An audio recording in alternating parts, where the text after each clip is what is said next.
सभी मित्रों को नमस्कार। आप सभी का वनिका पब्लिकेशन के लाइव में स्वागत है। जैसा कि हम जानते हैं, जीवन का आधार है जल।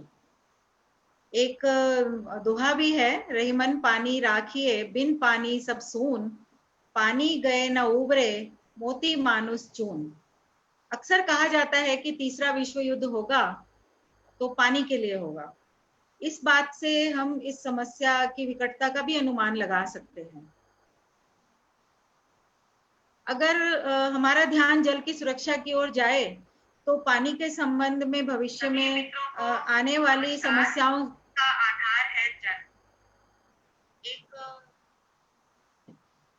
समस्याओं पर हम विजयी हो सकते हैं, क्योंकि प्रतिवर्ष प्रकृति जो है वो वर्षा के रूप में हमें जल प्रदान करती है, लेकिन उस जल की सुरक्षा न करके हम उस अमूल्य जल को व्यर्थ में बह जाने देते हैं। वर्षा की भी देखा जाए तो निरंतर कमी होती जा रही है। उसका कारण भी जल का दुरुपयोग ही है। और वर्षा की कमी से संरक्षित वन क्षेत्र का विनाश भी एक विशाल समस्या उत्पन्न कर रही है।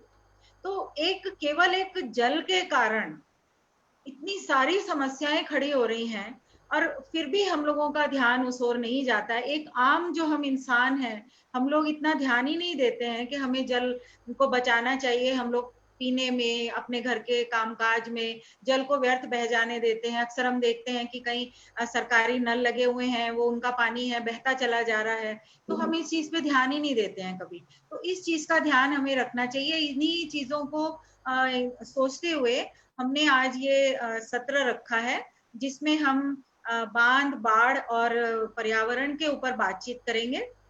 हमारे साथ आज उपस्थित हैं प्रसिद्ध पर्यावरणविद डॉक्टर दिनेश कुमार मिश्र जी। नमस्कार सर, स्वागत है आपका। और हमारे साथ उपस्थित हैं स्वतंत्र मिश्र जी, जो कि पत्रकार हैं। वो उनसे साक्षात्कार लेंगे सर से। तो एक छोटा सा मैं आपको उनका परिचय दे देती हूँ। दिनेश कुमार मिश्र जी आजमगढ़ में, उत्तर प्रदेश में 1946 में उनका जन्म हुआ था। उन्होंने खड़गपुर आईआईटी से 1968 में सिविल इंजीनियरिंग की, और वहीं से ही उन्होंने फिर स्ट्रक्चरल इंजीनियरिंग में एमटेक किया, और उसके बाद फिर उन्होंने दक्षिण गुजरात से पीएचडी किया। बिहार की नदियों की बाढ़, सूखा और अकाल की समस्याओं पर बहुत सी पुस्तकों का लेखन किया है उन्होंने, और वो अभी भी आज भी जारी है उनका लेखन। देश की बाढ़ की समस्या पर 12वीं पंचवर्षीय योजना के प्रारूप और समाधान पर गठित योजना आयोग के कार्यकारी समूह के सदस्य रहे हैं वो। इसी तरह विश्व बांध आयोग जो 2000 में बना था, उसकी रिपोर्ट की तैयारी में परियोजना प्रभावित लोगों की स्थिति पर भारत का उन्होंने प्रतिनिधित्व किया था, और इस समय वो झारखंड जमशेदपुर में निवास करते हैं। हमारे जो पत्रकार स्वतंत्र मिश्र जी उपस्थित हैं, जो उनसे बातचीत करेंगे। मैं छोटा सा परिचय उनका भी देना चाहती हूँ कि वो 15 अगस्त 1977 को जन्म हुआ। ग्रेजुएट, पोस्ट ग्रेजुएट उन्होंने सेंट स्टीफन कॉलेज दिल्ली से किया, और इस समय वो news18hindi.com में न्यूज एडिटर हैं। उनकी कुछ पुस्तकें भी आई हैं, जिसमें एक डिजिटल बुक है, गहरा जल उथला समाज, उलट पुलट पर्यावरण, जो कि नॉटनल पब्लिकेशन का जो ऑनलाइन पोर्टल है उस पर उपलब्ध है। और शिक्षा में भरा पूरा अकाल, और जल जंगल जमीन, उलट पुलट पर्यावरण, और इसी तरह से कई प्रतिष्ठित पत्र पत्रिकाओं में भी उनकी हमें कई सारी जो है रचनाएं, समीक्षाएं, रिपोर्ट्स प्रकाशित होती रहती हैं। एक उन्होंने अनुवाद भी किया है, जो पी साईनाथ, प्रकाश सिंह, अचिन विनायक एवं अन्य अनेक पुस्तकों का उन्होंने हिंदी में भी अनुवाद किया है। तो इस छोटे से परिचय के बाद में हम आज के विषय को आगे बढ़ाते हुए मैं अनुरोध करती हूँ स्वतंत्र मिश्र जी से कि आप इस विषय पे हमारा ज्ञान वर्धन करें। आदरणीय दिनेश मिश्र सर से आप बातचीत जारी रखें। जी नमस्ते सर। नमस्ते। हेलो, हाँ बताइए।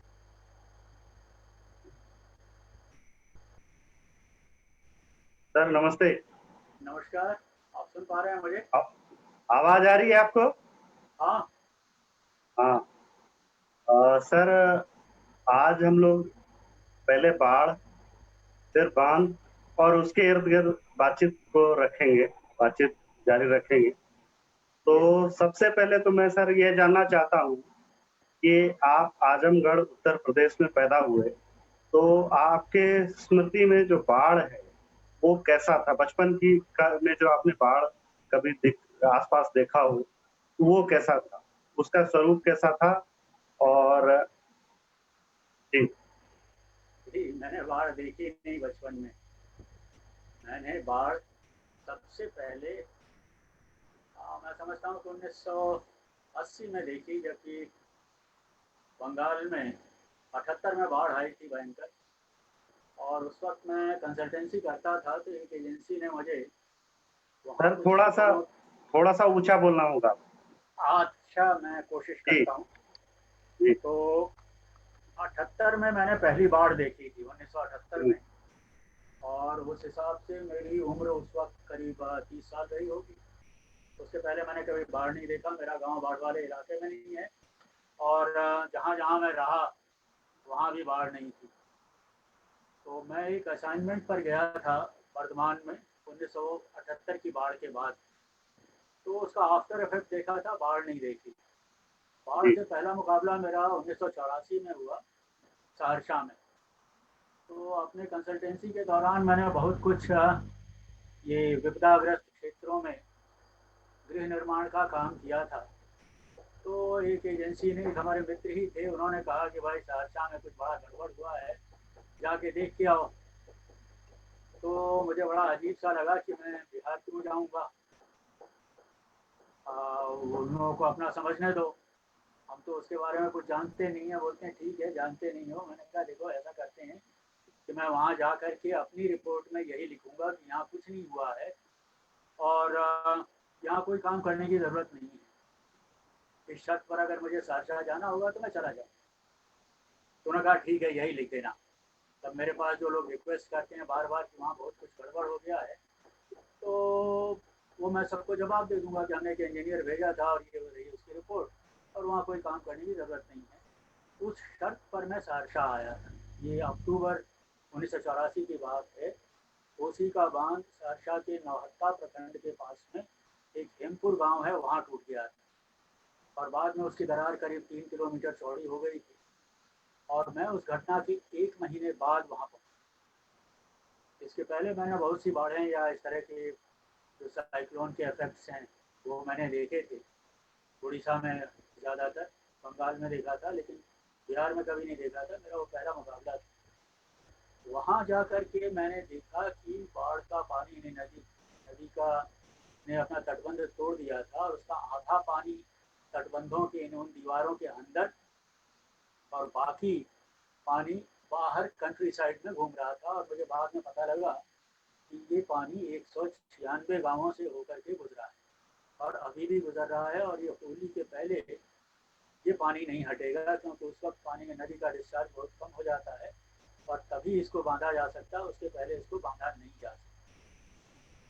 तो मैं लौट आया और मैंने उनसे कहा, जिन्होंने मुझे भेजा था, कि भाई वहाँ मेरा कोई काम नहीं है, कि खिचड़ी बांटो और कपड़ा बांटो और वही सब काम है, वहाँ किसी इंजीनियर का कोई रोल नहीं है। तो जिन्होंने कहा था वो मेरे मित्र थे। उन्होंने कहा कि यार देखो, देश और समाज के लिए भी कुछ कर दो कभी। देश और समाज ने तुमको पढ़ाया लिखाया, इंजीनियर बनाया, तो देश के प्रति भी तुम्हारा कोई कर्तव्य होता है। मैंने कहा यार, इसमें देश का सर कर्तव्य या समाज का कर्तव्य कहाँ आता है? सर एक सवाल पूछना चाह रहा था। हाँ बताइए। आपके मित्र ने कहा कि देश के प्रति कर्तव्य की बात आपको बताई, हाँ लेकिन जब हम यंग होते हैं और जब हम पढ़ाई कर रहे थे, आप पढ़ाई कर रहे थे, तो जी। आपने इंजीनियरिंग की पढ़ाई में एडमिशन लिया, फिर हाँ उसको कंटिन्यू किया, आपने पीएचडी की।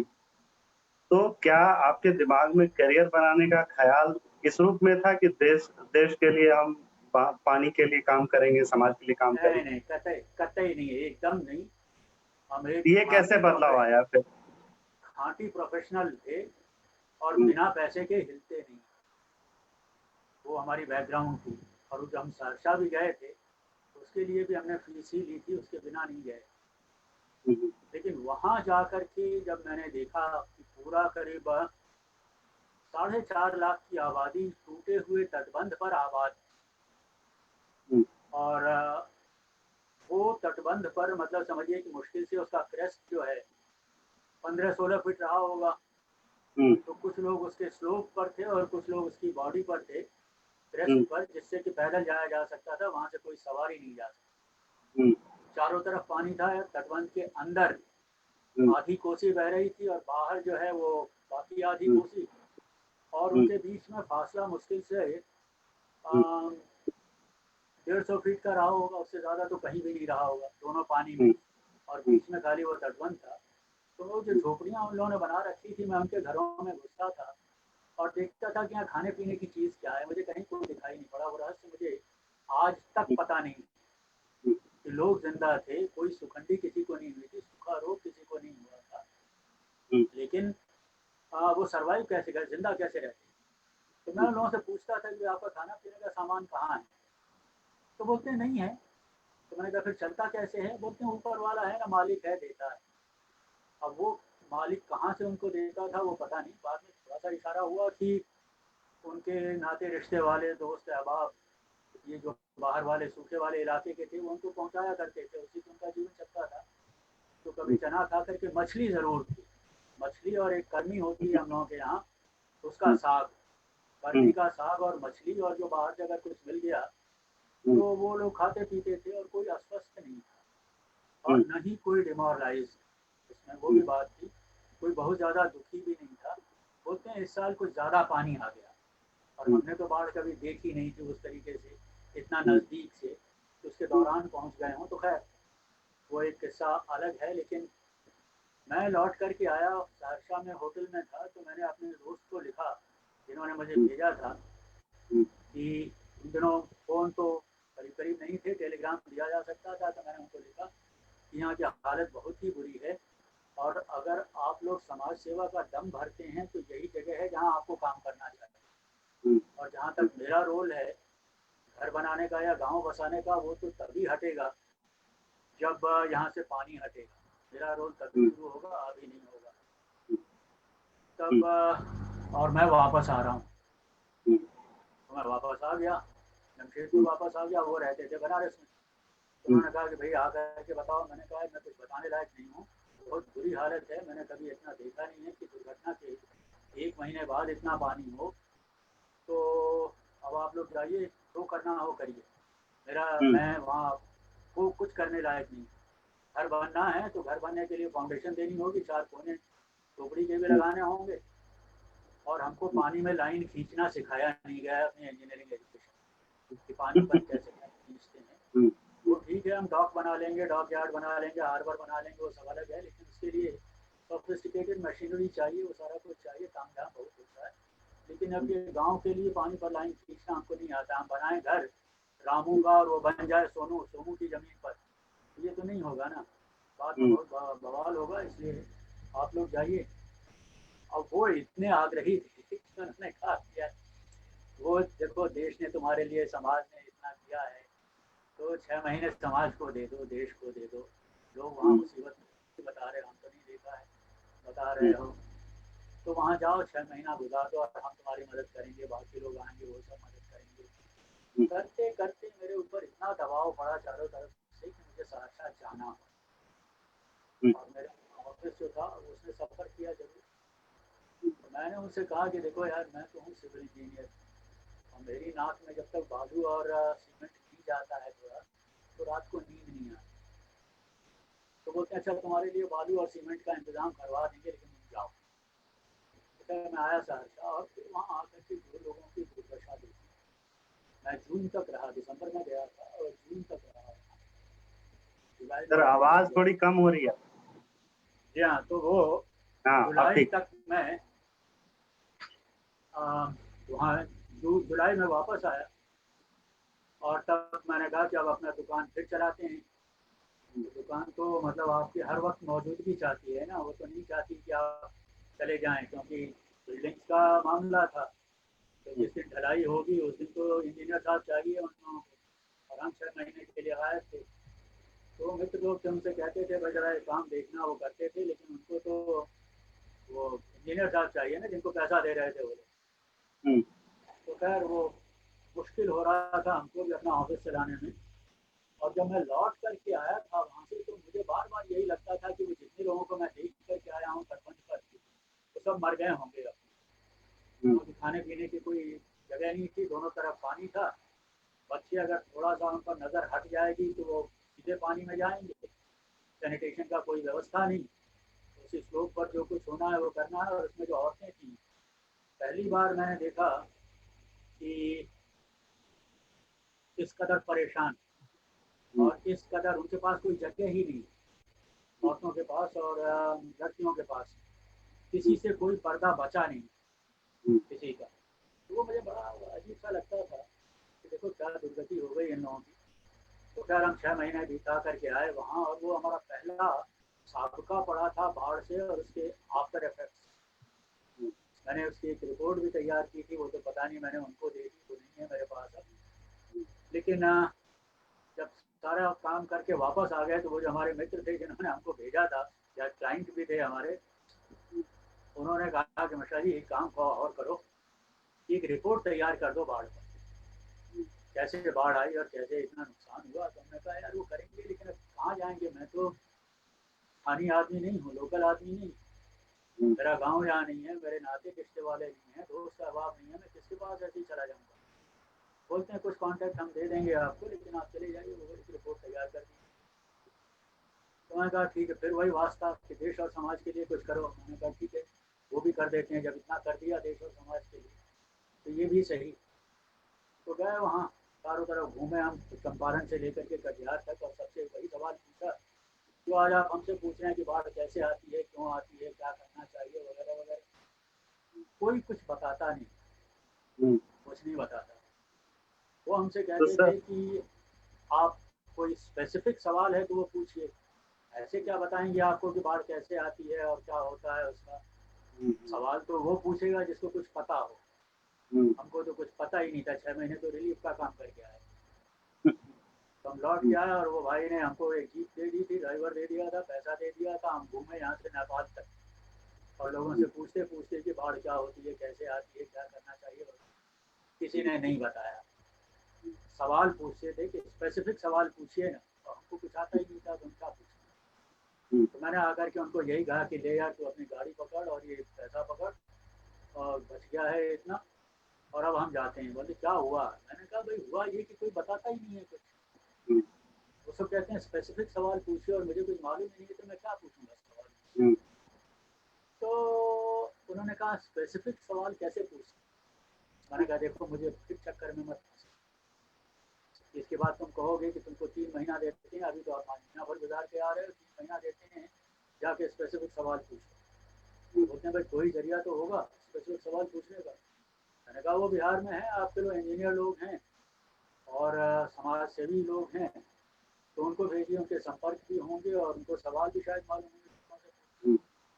बोलते हैं अगर आपको कहें कि आप जाइए तो आपको क्या तैयारी करनी पड़ेगी। देखो मैंने कहा मैं उस चक्कर में पड़ने वाला नहीं हूँ, आप ऐसे ऐसे आदमी को चुनिए, और कोई भी आदमी अगर आप बाहर से लाते हैं तो वो 2 जगह हैं जहाँ से वो सवाल पूछना सीख सकता है। एक तो वो सारा डॉक्यूमेंट देखे, वो सिन्हा लाइब्रेरी है पटना में, जहाँ की मुझे मालूम है कि पुराने अखबार रखे हुए हैं, और दूसरा नेशनल लाइब्रेरी, वो भी मैं एक बार चक्कर काट आया था इसी चक्कर में, तो उनके पास अखबार रखे।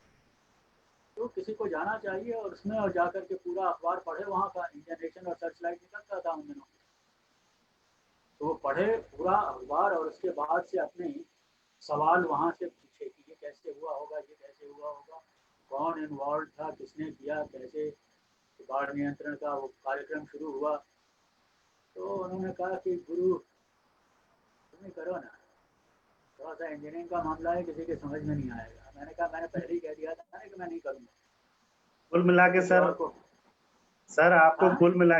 कुल मिलाकर धीरे धीरे उन्होंने जो है जो आप कैरियर बनाना चाह रहे थे वो आपका कैरियर उन्होंने सामाजिक कार्यकर्ता की बना दी। अब आपको उनके प्रति क्या भाव आता है, जो जिन्होंने आपको पुश कर करके आपको जो है पानी का कार्यकर्ता बना दिया, जल कार्यकर्ता। हाँ तो फिर उनके वही प्रति होगा कैसा कि भाव आता है? नहीं, भाव तो देखिए, हमारा उनका रिश्ता तो बहुत दिनों तक यही रहा कि तूने मुझे फंसा दिया और ये काम मेरा नहीं था। I have lost my career और सारा कुछ अच्छी खासी जिंदगी चल रही थी, तो उसमें तुमने ये बर्बाद किया मुझे। ये कितने सालों तक आपके ये जो आपका जो द्वंद्व है ये कब तक चलता रहा, कितने सालों तक चलता रहा? नहीं चला, फिर मैं फंसा ना उसमें अखबार पढ़ने में। हाँ, मेरे बड़े भाई रहते थे, उन दोनों कैलकाटा में एक कंपनी में वो जनरल मैनेजर थे इंडस्ट्री। हाँ, हाँ, वो कैलकाटा में थे और मैं जानता था कि वहाँ नेशनल लाइब्रेरी में लिखा हुआ है, और ये साहब जो थे इनका हमारे घर आना जाना था। तो भैया वहाँ ताज़े ताज़े गए थे कैलकाटा और मैं एक तरह से रूटलेस था। तो वो भाई के पास गया मिलने के लिए, भाभी से कहा कि देखिए तो थोड़ा सा काम है, इसको करने दीजिए और तब तक यहाँ कैलकाटा में अपने आप को जमा लेगा। तो नेशनल लाइब्रेरी है ही घर का घर में रहेगा, थोड़ा काम कर देगा देश और समाज के लिए। अच्छा सर, बाढ़ तो तब भी आती थी, आज भी आती है। हाँ, बांध कितने बने, कोसी पर कितने बांध बने, देखिए कमला वो जो बलान पर बांध अध्ययन, बने? मैं बताऊं, वो जो अध्ययन किया हमने, करीब 7 महीने बिताए हमने नेशनल लाइब्रेरी में, और 1947 से लेकर के 86 तक का सारा अखबार पढ़ डाला। तब मैं लोगों को पहचानने लगा था, जो पॉलिटिशियंस थे उनको पहचानने लगा था, इंजीनियर्स थे उनको पहचानने लगा था। उसके पीछे डिबेट क्या हुई थी नदी को कंट्रोल करने के लिए या बाढ़ को नियंत्रित करने के लिए, वो डिबेट मैंने पढ़ी थी। लेकिन मेरे पास ओरिजिनल डॉक्यूमेंट्स नहीं, अखबार की खबर नहीं। तो मैं उस वक्त मुझे इंटरेस्ट आया कि अरे ये आदमी 1954 में तो ये बोल रहा था और 74 में कुछ और बोल रहा है, वही आदमी, इससे मिलना चाहिए। तो ज़्यादातर पॉलिटिशियंस लोग थे। तब मुझे कुछ इंटरेस्ट पैदा हुआ और फिर मैंने इनसे कहा कि मैं ये काम करूँगा। तो that was the total deviation वहाँ से हुआ। ये 86 के आसपास हुआ, 2 साल लग गए मुझे। तो मैंने काम किया और उसके बाद से सारा अध्ययन किया, टेक्नोलॉजी फिर पढ़ना शुरू किया। मैं तो बिल्डिंग इंजीनियर था, फिर मैंने इरिगेशन इंजीनियरिंग और फ्लड इंजीनियरिंग रिवाइज की, क्या क्या हुआ था, क्या क्या डिबेट्स हुई थी। और तब मैंने एक दिन उनसे कहा कि अब मैं जाता हूँ लोगों से बात करने के लिए और ओरिजिनल डॉक्यूमेंट खोजने, क्योंकि ये अखबार की रिपोर्ट तो बायस होगी या क्या होगा पता नहीं। तब हमने उसको स्टडी करना शुरू किया और लोगों से मिले, बहुत से लोगों से पहले मिल आया था। तो मैंने कहा था अब मैं स्पेसिफिक सवाल पूछने के लिए आपके पास तैयार होकर के आया हूँ, and here is the question, इसका आप जवाब दीजिए। और मैं डिबेट क्या हुई थी विधानसभा में, लोकसभा में क्या हुई, सब जानता था, डेट के साथ जानता था।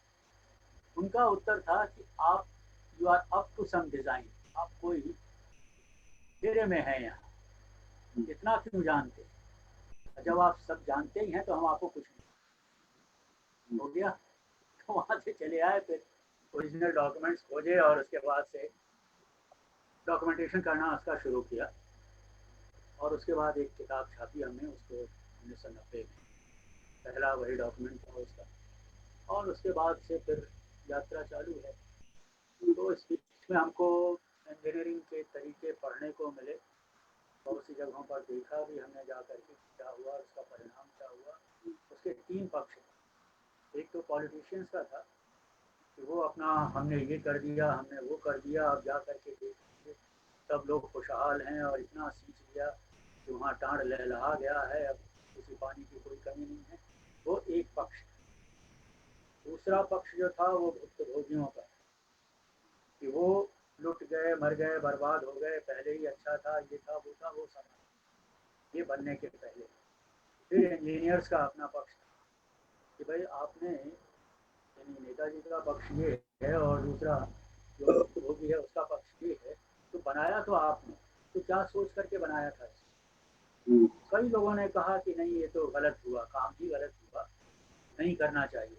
मैंने कई लोगों से साफ साफ पूछा कि जब आप जानते थे कि काम गलत हो रहा है तो आपने रिज़ाइन क्यों नहीं कर दिया कि हम इस घटिया काम के लिए पार्टी नहीं होंगे।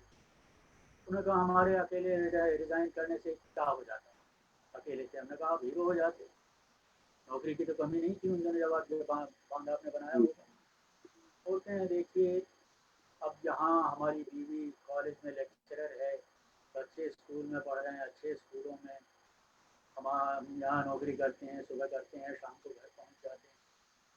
अब इसको छोड़ करके हम जाएं हीरो बनने के लिए, तो क्या होगा? जो हो रहा है होने तो हम थोड़ी कर रहे हैं, हमसे तो कोई करवा रहा है। तो हमको जो हुक्म मिलता है ऊपर से वो हम कर देते हैं।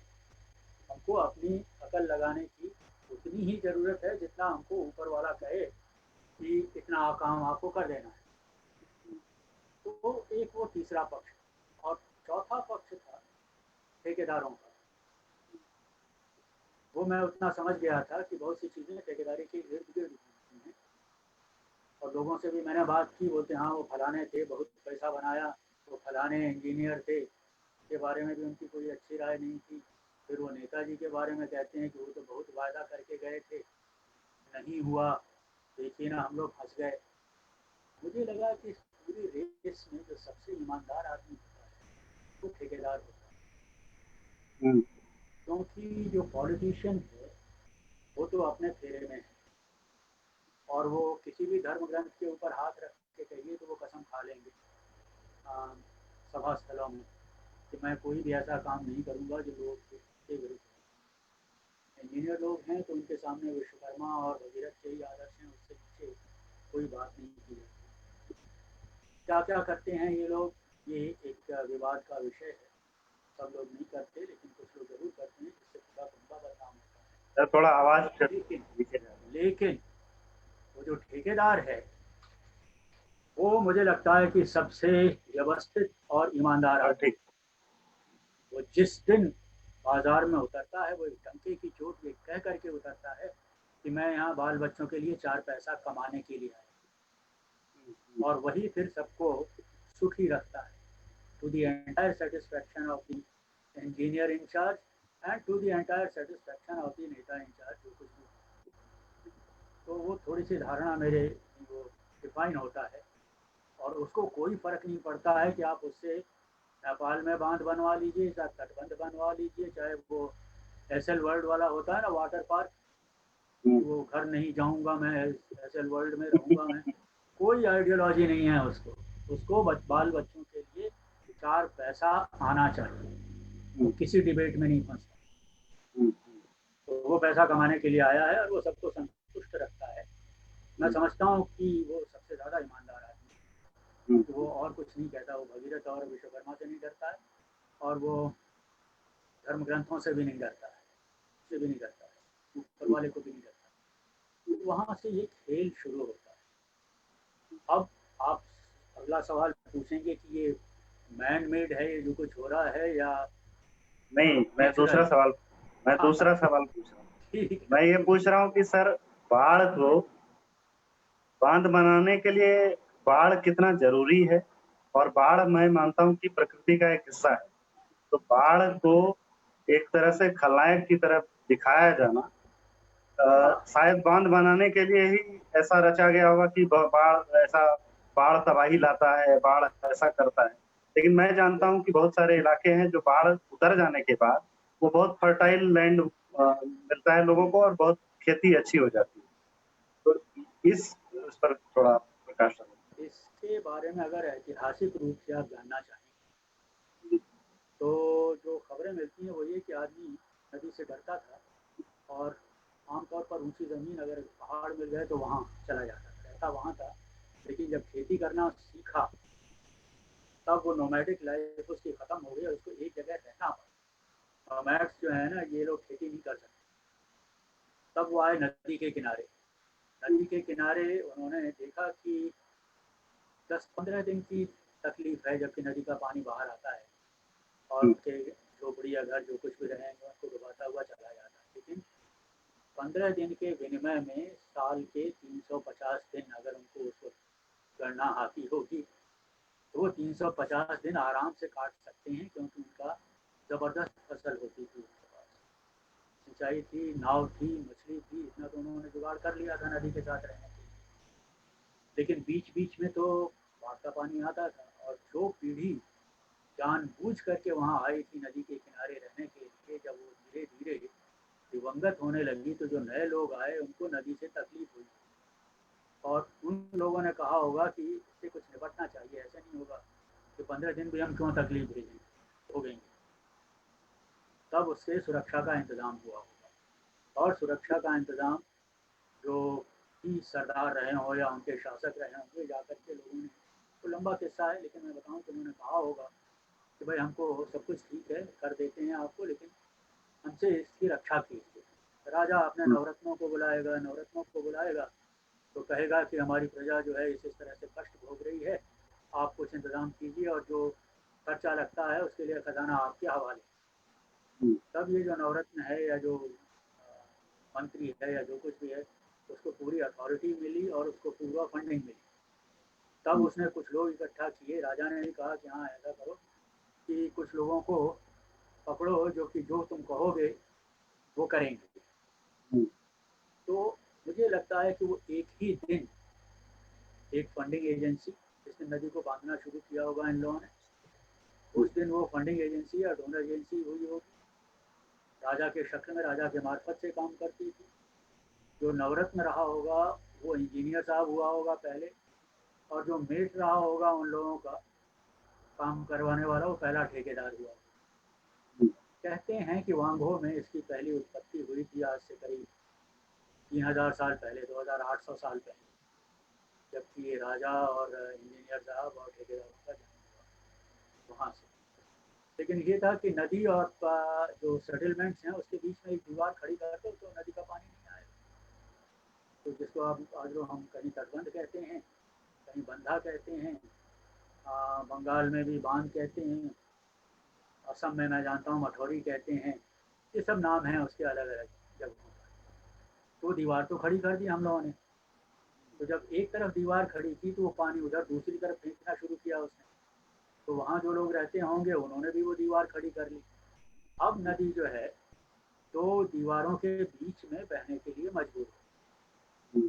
पहले उसका पानी चारों तरफ फैलता था, हर तरफ फैलता था, उसके कई फायदे होते थे। एक तो जो फर्टाइल लैंड जिसकी आप बात कर रहे थे, वो फर्टाइल लैंड आमका तो नहीं होती थी, वो हर साल आने वाली मिट्टी जो उसके बांध में नदी के पानी के साथ आती थी वो फैलती थी, हर जगह मिट्टी फैलती थी, तो उसके साथ उसका जो उर्वरा शक्ति थी हर साल ताज़ी हो जाती थी। वो पानी जो चारों तरफ फैलता था वो यहाँ के भूगर्भ जल को भी समृद्ध करता था, उस पानी की भी कमी नहीं होती थी। जितने तालाब तलैया या जितने भी डिप्रेशन थे उनको भरता था, वहाँ भी पानी की कमी नहीं होती है ना। तो ये सारे फायदे उससे होते थे। और क्योंकि पानी चारों तरफ फैल जाता था तो उसका जो flood level, maximum flood level जिसको हम कहते हैं, वो कभी पहुँचता नहीं था, वो हमेशा काबू में रहता था लोगों के। कभी कभी अगर कुछ हो गई, बहुत अप्रत्याशित घटना हो गई, तब उन लोगों को बार बार दर्द महसूस होगा, वरना जीवन सबसे आराम से चलता था। 15 दिन की तकलीफ उठाइए, 2 या 3 फसलें काटिए, नाव से यात्रा कीजिए, पैदल तो जा ही सकते थे, कहीं भी जहाँ चाहते वहाँ जा सकते। बाद में रथ बनाना सीखा, वो किया उन्होंने, और जीवन आराम से चलता था। वही समय रहा होगा जबकि हमारे पूर्वजों की, हमारी आजी दादी जो रुक रही हैं, उनको शतपुत्रवती भव, शतपुत्रवान भव, इन सब का लड़कों का आशीर्वाद मिला होगा। और तब इन लड़कों ने उस वक्त, कहते हैं कि आज से करीब 3500-4000 साल पहले लोहा ईजाद कर लिया था। लोहा ईजाद करने का मतलब है कि उन्होंने फावड़ा बना लिया, हसुआ बना लिया और कुदाल बना ली, और कचिया जिसको हंसिया बोलते हैं हम लोग, वो तैयार कर ली। तो अब ये फावड़ा, कुदाल और टांगी ये सब क्या करेंगे, का उपयोग करेंगे यही शतपुत्रवान और शतपुत्रवती वाले लोग, तो जंगल काटेंगे। जंगल काटेंगे तो फिर वही होगा जो इसकी बात हम लोग आज कर रहे हैं। लेकिन इसकी शुरुआत एक मॉडेस्ट स्केल पर तभी हो गई होगी जबकि हम लोगों ने आशीर्वाद देना शुरू किया और ये 100 बच्चे पैदा करने शुरू किए, तो वहाँ से भोग हुआ। और एक बात और बड़ी ध्यान देने की बात है कि जिस टांगी की और जिस हंसुआ की और जिस कुदाल की मैं बात कर रहा हूँ, या जो मेरे सामने लैपटॉप रखा हुआ है, कागज़ रखा हुआ है, ये कान में लगा हुआ है, चश्मा लगा हुआ है, ये किसी न किसी का बनाया हुआ है। आप अगर इसकी थोड़ी सी तह में जाएंगे तो ये किसकी कृति है वो आप बता सकते हैं। सिर्फ एक कृति है जिसके बनाने वाले को हमने देखा है, बहुत से लोगों ने अनुभव किया है, लेकिन हमने नहीं देखा। वो ईश्वर है, ईश्वर की कृति जो है वही प्रकृति है। तो जब आप उसके साथ छेड़छाड़ करते हैं तो आप ये समझ लीजिए कि आपका मुकाबला किसका है। तो अगर आप उसके बराबर होने का दम भरते हैं तो यू आर सैडली मिस्टेकन। तो है नहीं है, क्या है, किस रूप में है, वो विवाद का विषय हो सकता है, लेकिन कोई ऐसी शक्ति है जो कि इसको संचालित करती है, तो जरूर होगी। मैं आपको एक किस्सा बताऊं। हमारे एक प्रोफेसर थे खड़गपुर में, इलेक्ट्रिकल इंजीनियरिंग पढ़ाते थे, और आमतौर पर मंदिर अंदिर कभी जाते नहीं थे। बोलते हाँ ठीक है भगवान जी है, ठीक है। मैं इंजीनियरिंग पास करने के करीब 20-25 साल बाद एक बार खड़गपुर गया, तो उनसे मुलाकात हो गई। तो उन्होंने मुझसे कहा कि चलो घर चलो और मैं आता हूँ अभी। मैंने पूछा कहाँ जा रहे हैं? बोलते हैं ज़रा मंदिर से होकर के आते। मैंने कहा आप और मंदिर? बोलते हैं हाँ, मैं आओ घर चलो तो बता। घर आए तो बोले कि एक बार मैं बीमार पड़ा और कमरे में लेटा हुआ था खाट पर, ऊपर पंखा चलता था। तो बोलता यार मैं 20 साल से इलेक्ट्रिकल इंजीनियरिंग पढ़ा रहा था, मैंने कभी बिजली देखी नहीं। इलेक्ट्रिकल इंजीनियरिंग पढ़ाने के बावजूद इतने इंजीनियर्स हमने बना दिए होंगे, लेकिन न तो उनको दिखा पाए न खुद देखा। तब बोलते हैं कि कोई ना कोई ताकत है जो कि दिखाई नहीं पड़ती लेकिन चलाती है, पंखे को चला रही है। तब हमारी ईश्वर में आस्था बढ़ी कि नहीं, कोई ना कोई शक्ति जरूर होगी जो कि ये सब काम कर रही है। तो वही कहते हैं कि हम इस पर विश्वास करें या न करें, लेकिन कोई ना कोई शक्ति होगी जो कि इन सारी चीज़ों का निर्माण करती है और उसके हिसाब से भोग की इजाज़त देती है। और वो भोग कितना होगा, भोग के ऊपर इंजीनियर्स के बीच में भी बहुत ज़बरदस्त डिबेट चली है। और ये डिबेट हमारे यहाँ जो अंग्रेज़ आ गए थे शासन करने के लिए, उसमें बहुत से रोशन ख्याल लोग थे जो कि कहते थे कि नहीं इतना एक हद तक तो इसको ठीक है हम टेम्पर कर सकेंगे, क्योंकि उन्होंने देखा कि जो तटबंध बन रहे थे या बन चुके थे या उन्होंने बनाए, तो उनका उद्देश्य तो ये नहीं था कि वो जनहित में करें। उनका उद्देश्य ये था कि सिंचाई का इंतज़ाम करेंगे, और उसके बाद जो ये बाढ़ वाले इलाके हैं, जो सूखे वाले इलाके थे, उसमें तो उन्होंने सिंचाई का इंतज़ाम कर दिया और पैसा कमा लिया। लेकिन जो बाढ़ वाले इलाके थे उसमें तो उनकी कमाई नहीं हो रही थी, क्योंकि जब कभी जाते थे वो कोसी के किनारे या दामोदर के किनारे या ब्रह्मपुत्र के किनारे रेवेन्यू वसूल करने के लिए, तब कोई पैसा नहीं देता था कि हमारा तो सब बर्बाद हो गया, आपके यहाँ कुछ भी नहीं है हमारे पास, आप चले जाइए। तब उन्होंने, क्योंकि वो रेवेन्यू इकट्ठा नहीं कर सकते थे, तब उन्होंने सौरो ऑफ बंगाल दामोदर को दिया। वो सौरो लोगों के लिए सौरो नहीं थी, लोग तो उसको अभी भी माया बाबा मानते। कोसी को सौरो ऑफ बिहार कहा।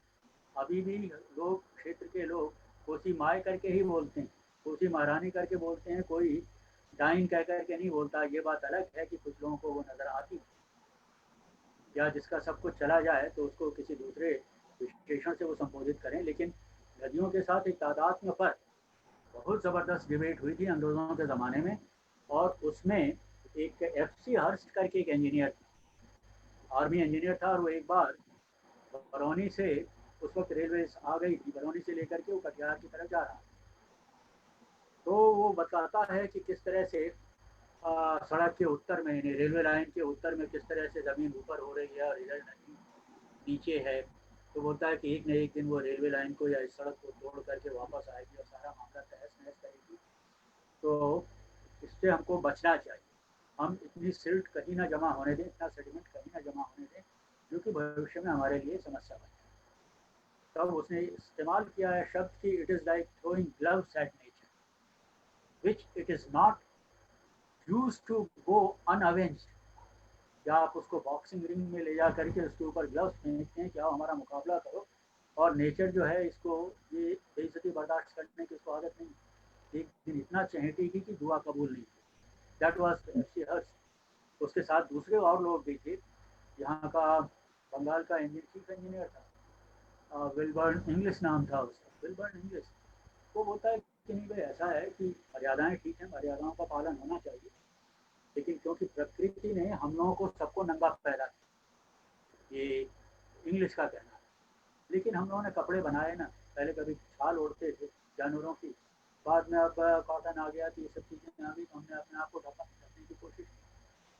हाँ, हम लोग आँख भी फोड़ सकते हैं, है ना, या बारिश की वजह से अगर हमको परेशानी हो सकती है, तो अगर किसी के पास पैसा है तो शायद हम ऐसी इंजीनियरिंग या ऐसे इंजीनियर पैदा कर लें जो कि सूरज को ढक दें, कि हम इसको ना धूप होगी और ना बारिश होगी, क्योंकि ढक लेंगे तो छाते की तरह से उतना ऊपर बना लेंगे। एक इंजीनियर साहब का मैंने स्टेटमेंट दिया था, उन्होंने कहा था कि पूरा जो पूर्व भारत है, असम से लेकर के बंगाल, बिहार, उत्तर प्रदेश वगैरह, ये सब एक काम करें कि हम लोग बहुत सी ऊंची दीवार पूरे अपने पूर्वी तट पर, बंगाल की खाड़ी पर बना दें, जिससे जो बादल आता है वो वहीं टकरा करके वहीं बरस जाए, यहाँ पानी ही ना बरसे।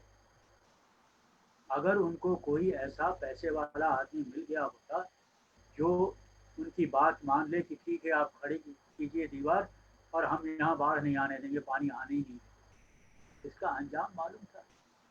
अगर यहाँ पानी नहीं बरसेगा तो क्या होगा? तो कुछ भी कह देने से तो बात नहीं चलेगी ना, इसके ऊपर विचार करना पड़ेगा। तटबंध हम लोगों ने बना दिए और जो आशंका थी वो हुआ।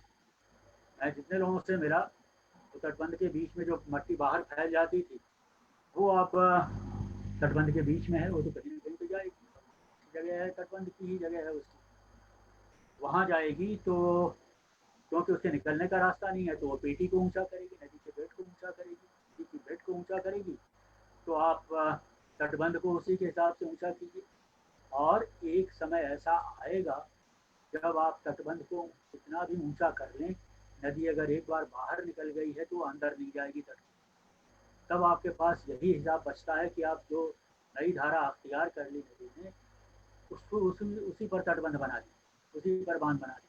वांगहो नदी पर 18 एम्बैंकमेंट्स हैं, इस तरह के 26 बार उसकी धारा बदली और 9 बार उसको तटबंधों के बीच में लाया नहीं जा सका, ये उसकी रिकॉर्डेड हिस्ट्री में है। ये कोसी की बात कर रहे हैं सर?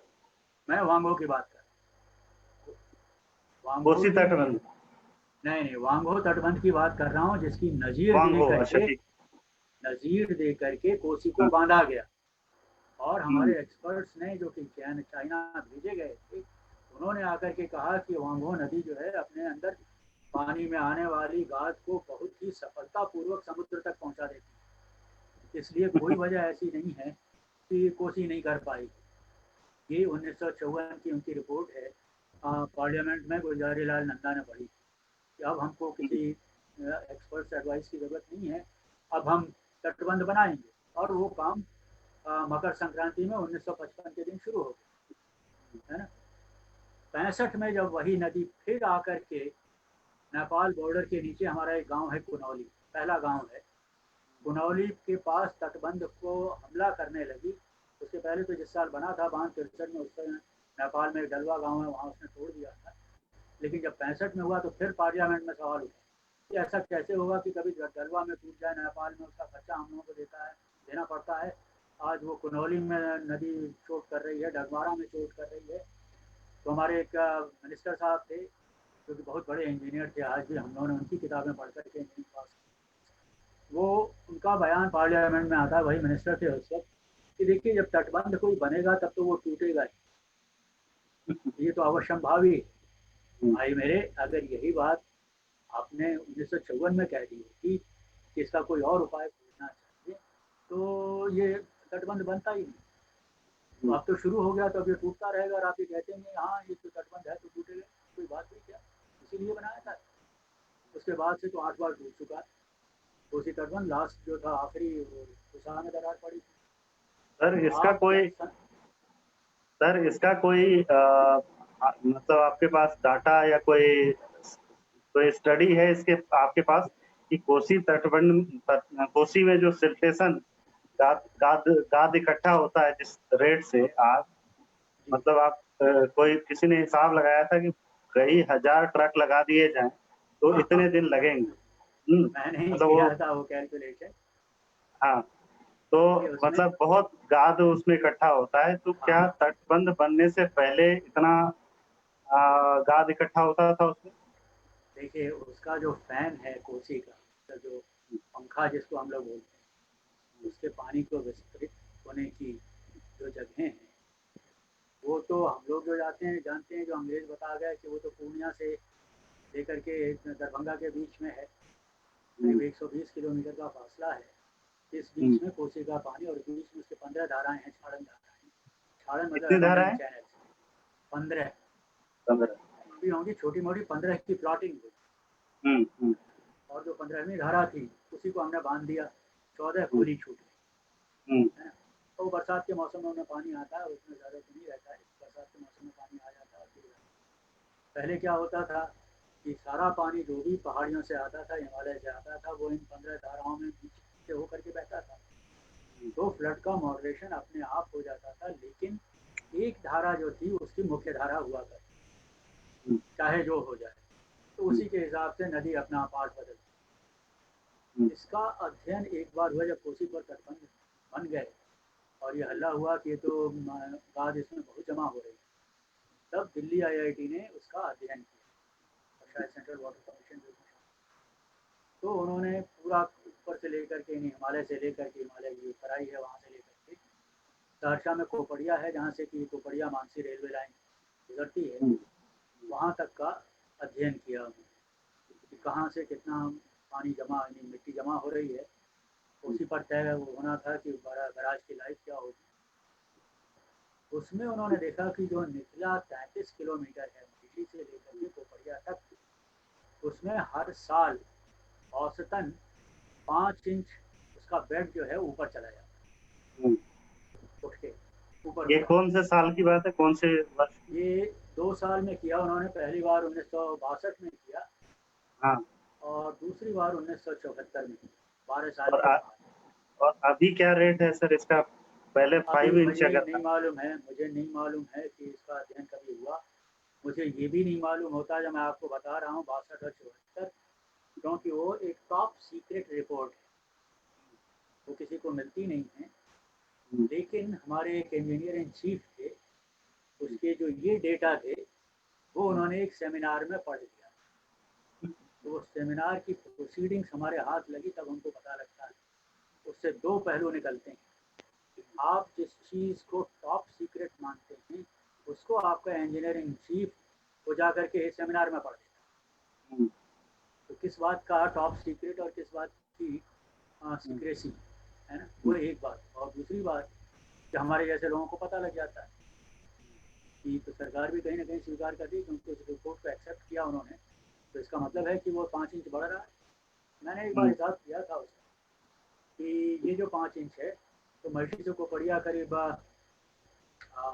35 किलोमीटर है, तटबंध की स्पेसिंग 10 किलोमीटर है, और ये 5 इंच यानी करीब 12 सेंटीमीटर का राइज हो रहा है। तो मैंने हिसाब किया कि हर साल कितनी मिट्टी आ जाती है, और इसको अगर डिस्पोज कर दें, नदी की उड़ाही का होता है, बड़ा ज़बरदस्त स्लोगन दिया जाता है कि नदी को उड़ाही कर दीजिए, उसको साफ कर दीजिए नदी को, और वो हो जाएगा ठीक ठाक, सब समस्या का समाधान हो जाएगा। मैंने जो उसका कैलकुलेशन किया था उसके हिसाब से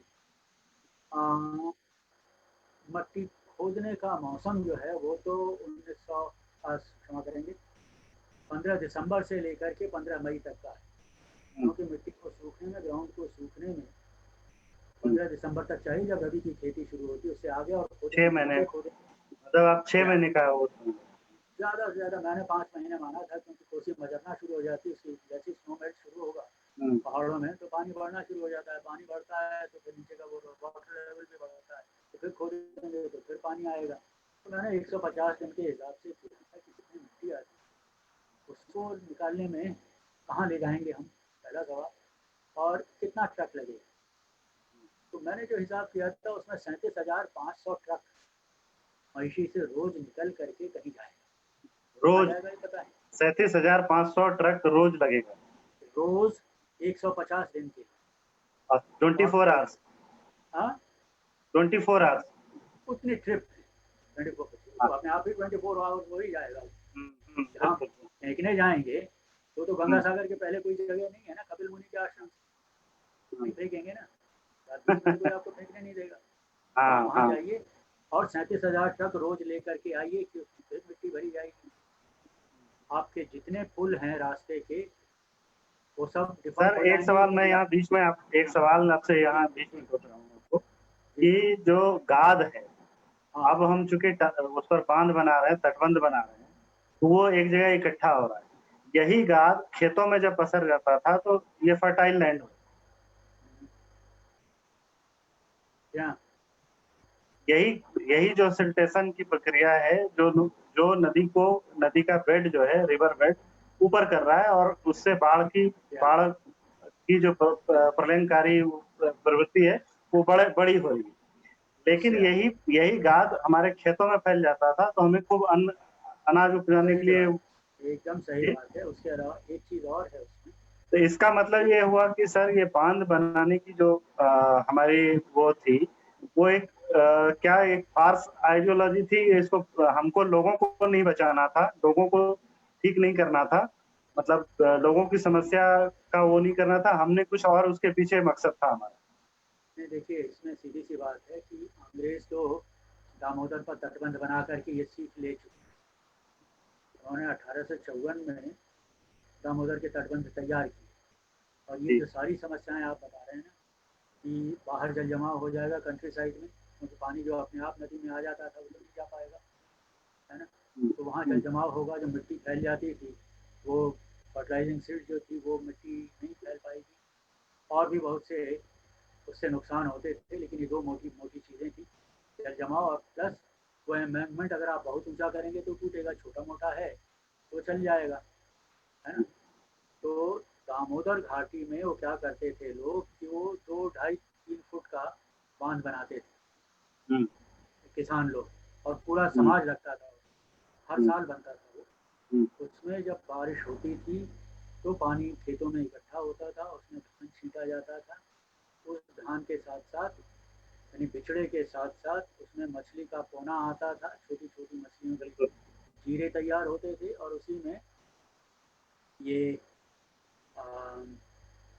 मच्छरों के अंडे, लार्वा प्यूपा भी सब इकट्ठा होते उसी पानी में। 20 दिन या 25 दिन लगा, जब बिचड़ा तैयार हो गया तो रोज जाकर के ये बांध छोटा वाला काट दे, और उसमें भी पूरा समाज शामिल होता था। तो नदी का पानी जो कि बांध को तोड़ तो नहीं पाता था, लेकिन जब उसको काट दिया जाता था तो हर जगह से फैल के निकल जाता था और ये हर जगह काटा जाता था। उसके साथ उस पानी में भी मछलियाँ रहती थी छोटी छोटी, वो जाकर के इन मच्छरों के अंडे को ख़त्म कर देती थी, और वो पानी जो बाहर जाता था उसके साथ ताज़ी सिल्ट जाती थी।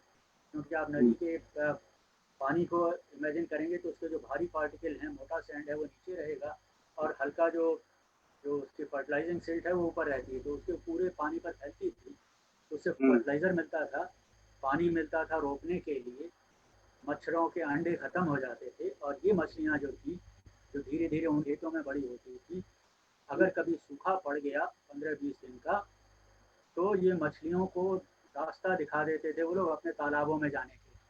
हर बंगाल के घर में तालाब हुआ करता था, वो मछलियाँ वहाँ जा कर के पलती, तो उनका धान ज़बरदस्त होता था, मॉइस्चर ज़मीन का बना रहता था। तो रबी की खेती करते थे वो लोग, उसमें तिलहन और दलहन होता था, तेल मिल जाता था, दाल मिल जाती थी, मछली मिल जाती थी, चावल मिल जाता था। तब उनके पास समय होता था कि वो गीत गोविंद लिख सकें,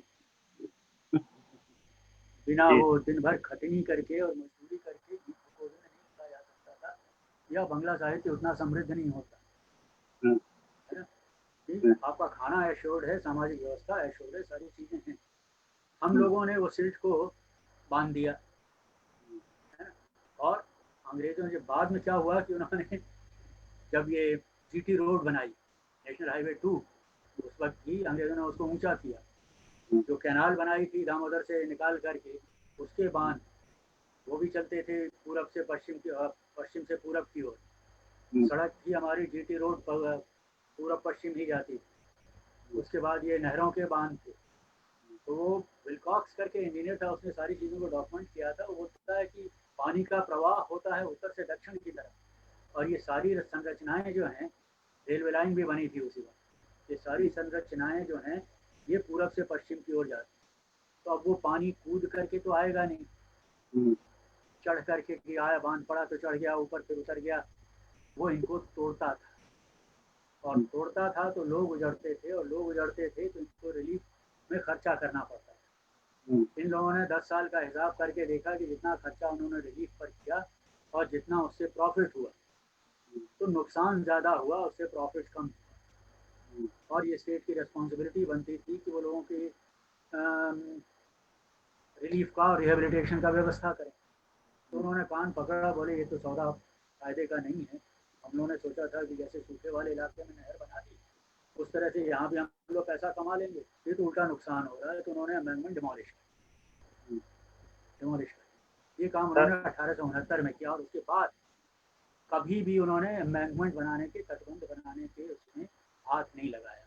लेकिन जो आपका सवाल था कि हम लोगों ने क्यों बना दिया, आज़ादी के बाद हमारे नेताओं को ये लाजिम था कि वो कुछ करते हुए दिखाई पड़े, ऐसे काम करें जो कि लोक हित को अट्रैक्ट करें।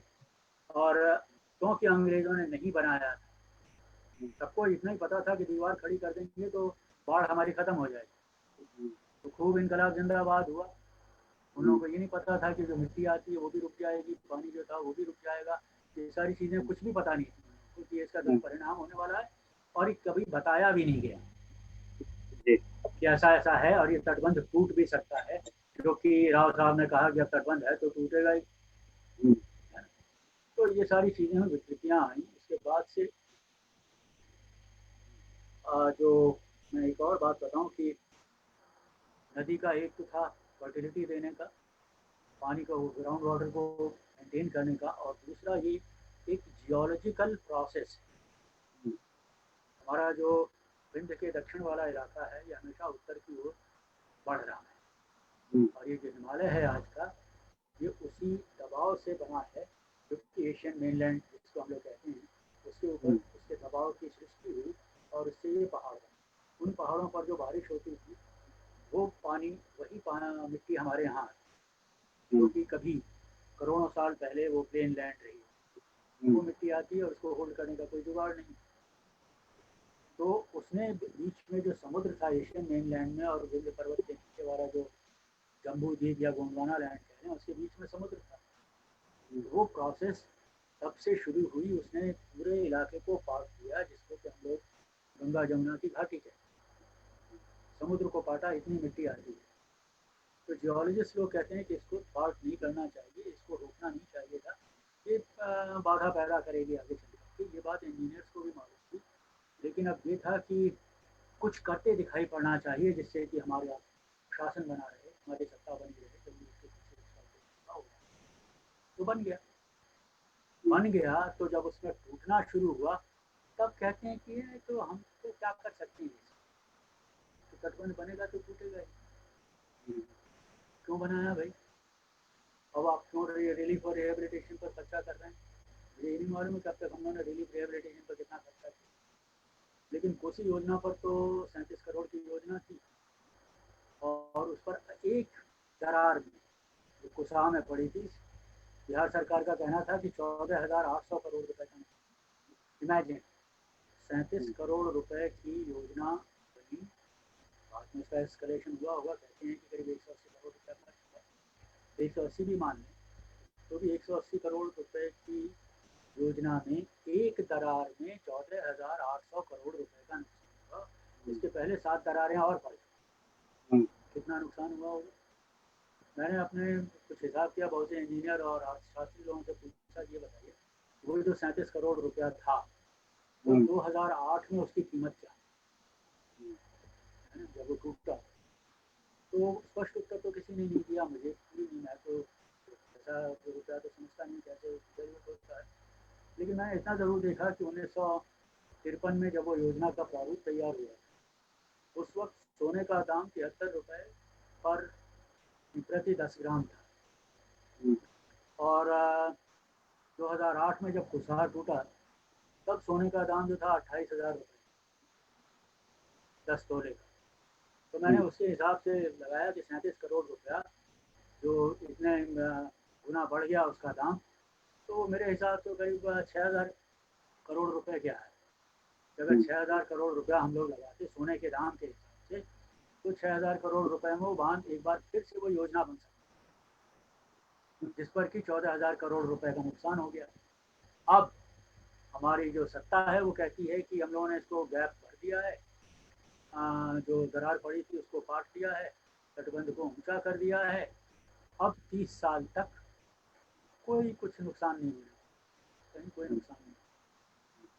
तो अब सवाल इस बात का है कि आप ये मान करके चल रहे हैं कि 30 साल तक आप मास्टर साहब हैं और वो जो है उस स्कूल का बच्चा है नदी, तो आपका कहना मानेगी, नहीं मानेगी तो आप उसको क्लास से बाहर निकाल देंगे, यही करेंगे या क्या करेंगे? या फिर ये कहेंगे कि हम क्या कर सकते हैं, अब हम इसको और ऊंचा और मजबूत कर देंगे, ये तो हमसे पहले वाले कर गए। और 30 साल की मियाद क्यों दी जाती है? 30 साल के अंतराल के बाद आज जो ठेकेदार साहब हैं, आज जो इंजीनियर साहब हैं, आज जो हैं, कोई भी सलामत नहीं रहे, है ना। जैसे हम लोग पिछले वालों को ब्लेम करते हैं तो ऐतिहासिक तौर पर ब्लेम करते हैं कि उन्होंने उन्होंने उन्होंने कर दिया, तो ऐसे हमारा भी इंश्योरेंस है, क्या आप खाली हमको ब्लेम कर सकते हैं, उसके अलावा हमारा आप कुछ नहीं बुला सकते। तो इस पर जो एक सम्यक विचार होना चाहिए वो मुझे लगता है कि वो नहीं है, और इसके लिए हम बना रहे थे, उसके साथ कोई वार्ता नहीं की कि हम क्या करें या क्या करने जा रहे हैं और इसका क्या क्या परिणाम होने। मुझे एक बहुत बुजुर्ग आदमी मिले थे कोसी भाई में, तो 1947 में बांध बनने के पहले, एम्बैंकमेंट बनने के पहले, करीब करीब 7-8 साल पहले, निर्मली एक कस्बा है यहाँ सुपौल जिले में, पहले तो भागलपुर में हुआ करता था, वहाँ एक बड़ा सम्मेलन हुआ था जिसमें 60,000 लोग उस वक्त 1947 में 60,000 लोग इकट्ठा हुए थे इन लोगों को सुनने के लिए। अमेरिका से 2 इंजीनियर्स आए थे जिन्होंने बड़े बड़े बांध बना रखे थे वहाँ, फिर अपने नंदा जी थे, श्री कृष्ण बाबू थे, राजेंद्र प्रसाद जी थे, बहुत से लोग थे, जितने सुनाम धन्य लोग थे सारे उस स्टेज पर मौजूद। और वहाँ से अनाउंस किया गया कि अब हम जल्दी ही इसको नेपाल में बराक क्षेत्र में बांध बना देंगे। पब्लिक खुश थी कि बांध को नेपाल में रोक लेंगे और फिर उसके बाद नहर बना देंगे, हमारे यहाँ पानी आ जाएगा। जब काम शुरू होता है 1955 में तो देखते हैं बांध का तो पता ही नहीं है, वो तो नहर के साथ यानी नदी के साथ साथ दीवार खड़ी की जा रही है। तो लोगों ने पूछा ये क्या हो रहा है, तो बोलते हैं ये तटबंध है। तो बांध का क्या हुआ? बोलते हैं देखिए साहब हम लोग किसान हैं, हमारे खेत में जब पानी डालना होता है तो उधर से से या किसी भी तरीके से जो पानी आता था उसको दूसरे खेत की ओर मोड़ना होता था, तब हम मिट्टी कुदाल से खोद करके वहाँ मिट्टी डाल देते थे उसके सामने, तब पानी दूसरी तरफ मुड़ जाता था। तो बांध का मतलब तो हम यही समझते हैं कि उसके सामने मिट्टी डाल दो या ऑब्स्ट्रक्शन खड़ा कर दो तो पानी मुड़ करके दूसरे खेत पे चला जाएगा, लेकिन ये तो उसके साथ साथ चल रहा है। तो इसके बीच में हमारे गांव का क्या होगा? बोलते हैं आपको पुनर्वासित कर दिया जाएगा। सरकार के रिकॉर्ड अगर आप देखेंगे तो उसमें 304 गाँव, मैंने वहाँ पे पुनर्वास विभाग से उसकी लिस्ट मांगी थी तो उन्होंने 285 गाँव की तटबंध के अंदर 285। वो तटबंध बनने वाला था पहले महिषी तक, बनगांव तक, उसको बढ़ा के 33 किलोमीटर आगे किया, तो 304 से कुछ गांव तो बढ़े होंगे ना। तो जो मन में आया सो लिख दो, और जो मन में आया जैसे तैसे पुनर्वास कर दो या मत कर दो। तो वो सारा धोखा हुआ, फरेब हुआ लोगों के साथ में। अब लोगों को दुआ कबूल नहीं होती, क्या करें। 1937 में वो नेपाल वाले बांध का प्रस्ताव आया था पहले, और तब से वार्ता चल रही, 83 साल हो गया। इस साल तो नहीं कहा किसी ने, किसी नेताजी का बयान मैंने नहीं पढ़ा या सुना, तो ये कहते हैं कि समस्या का समाधान वहीं नेपाल में है और हम वहाँ बांध बना देंगे तो कोई पूरा बिहार जो है वो बाढ़ मुक्त हो जाएगा। अरे आप कोसी पर बांध बनाएंगे तो बागमती की बाढ़ कैसे मुक्त हो जाएगी, कमला की कैसे मुक्त हो जाएगी, महानंदा कैसे, गंडक का कैसे। लेकिन अब ये है कि वो बोलते ना आप तो उपदेश शब्द, आप तो पुरुष अगर जो कुछ कह देगा तो उसका शब्द ही प्रमाण हो जाता है। तो वो कह देते हैं कि वहाँ बना देंगे तो समाधान हो जाएगा, तो समाधान हो जाएगा। अब वो मतलब जिसको अंग्रेजी में कहते हैं ना डैंगलिंग कैरेट्स बिफोर दी टंकी, वो टांग रखा उन्होंने और वो देख करके मस्त चला जा रहा है उसके पीछे पीछे कि हाँ बनेगा बनेगा। अब वार्ता समाप्त हो रही, 23 साल से उसकी प्रोजेक्ट रिपोर्ट बन रही। प्रोजेक्ट रिपोर्ट बनाने में अगर आपको 23 साल लग गए तो बांध बनाने में कितना लगेगा? और तब तक के लिए आपके लिए कोई इंटरिम प्लान है क्या, ये भी किसी को नहीं मालूम। तो बताइए और बताइए क्या कहें। सर एक चीज ये बताएं, गंगा पर फरक्का बैराज बना, उससे उस इलाके का जो जलीय जीव जंतु हैं उनको नुकसान पहुंचा, मछलियां गायब हो गई वहां से। यहाँ और मछलियाँ सिर्फ गायब हो गई। स्टेशन, हाँ मछलियां गायब हो गई। जो कहलगांव वगैरह माने जाते थे, कहलगांव का एरिया, भागलपुर का एरिया, मुंगेर का एरिया, ये यहाँ मछलियां खूब बड़े पैमाने पर, मतलब बड़े पैमाने पर मतलब कोई वो स्टीमर वगैरह से नहीं, लेकिन मछुआरे इस पर पलते थे। अब मछुआरों को इन्होंने बंद कर दिया कि भाई आप उसको नुकसान पहुंचा रहे हैं, ऐसे कर रहे हैं। एक फरक्का बराज बनने से इतना नुकसान हुआ है इस इलाके में, मतलब मुझे लगता है कि उधर साहबगंज से लेकर इधर मुंगेर तक, तो मैं मानता हूँ कि इसको तो नुकसान पहुंचा ही नहीं पहुंचा। नहीं, ऋषिकेश तक बोलिए ना। ऋषिकेश तक, बनारस बनारस इलाहाबाद कानपुर, हाँ हाँ। ऋषिकेश तक। पानी ट्रेनिंग तो वहीं का, होती है ना, ऊपर जी उत्तराखंड में जी, जाकर। पानी का लेवल भी कम हुआ है, और फ्लो जो था गंगा में वो कम हुआ है, काफी कम हुआ है। और गंगा के पानी में सड़ांध भी, मतलब महसूस करता हूँ मैं, भागलपुर वगैरह में खूब बदबू आती है। जब वो मायागंज वगैरह उसके तट पर गया हूँ मैं कई बार पिछले कुछ सालों में, तो बदबू आती है गंगा के पानी में, जो मैं बचपन में मैं उठा के पानी पी लेता था। वो स्थिति अब गंगा की नहीं है। अब इसी गंगा में 16 बैराज बनाने की और बात की थी, और स्टीमर चलाने की बात की थी, ट्रांसपोर्टेशन की बात। ये कितना वाइबल है? इसका मतलब या तो ये जो हमारे लीडरशिप है वो हमारी रिपोर्ट नहीं देखते, मतलब कि वो ये पलट कर नहीं देखते कि इसका क्या परिणाम हुआ, और हम जो करने जा रहे हैं इसका क्या परिणाम हुआ। तो इसका मतलब है कि कुल मिलाकर जो लोग हैं, जो लोग प्रभावित होते थे, जो मतलब फायदा जिनको होता था नदियों का, उनको तो नुकसान हो रहा है। तो ये जो बराज बनाने की बार बार बात करी, इसका फायदा आखिर मिलता किसको है? देखिए वो एक शौक है ना, स्टीमर चलाने का अगर शौक था तो स्टीमर तो चलता ही था ना, ऐसा तो नहीं चलता है ना। पटना तक चलता था, उधर उसके आगे भी आता था। पूरा सर व्यापार आवाज जो थोड़ा, था हम लोगों का, पूरा व्यापार जो था हम लोगों का, हाँ उन्हीं नौकाओं से, उन्हीं स्टीमरों से, उन्हीं सबसे होता था। तो स्टीमर बनाने का अगर शौक है तो वो तो हम लोगों ने पूरा कर लिया। अब रहा 16 बराज या जितना भी बराज आप बना लीजिए, जितना नदी के साथ आप ऑब्स्ट्रक्शन पैदा करेंगे, जितना उसमें बाधा डालेंगे, उतने में ही और प्रॉब्लम्स। अकेले फरक्का बैराज से अगर गंगा का पानी चढ़ता है बाढ़ के मौसम में, गंगा का पानी चढ़ता है तो महानंदा ठहर जाती है। महानंदा का पानी गंगा में नहीं जा पाता है ना। कोसी का पानी नहीं जाना पाता, बूढ़ी गंडक का पानी नहीं जाने पाता है। सर, और ये आवाज थोड़ी पानी, सी आप बढ़ी, हाँ मैं कोशिश थोड़ा सा करता आप लाउड, हाँ हूँ कोशिश करता हूँ। हाँ अभी ठीक है। तो तो एक तो सैंड डिपॉजिट हुआ, वो होना ही था, वो तो पता था।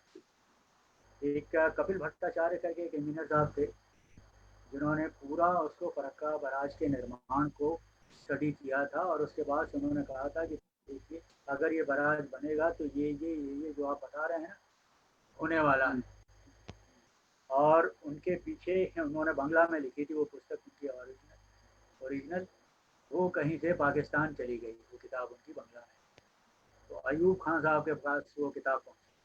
अयूब खान को बांग्ला नहीं आती थी तो उन्होंने उसको इंग्लिश में ट्रांसलेशन करवाया।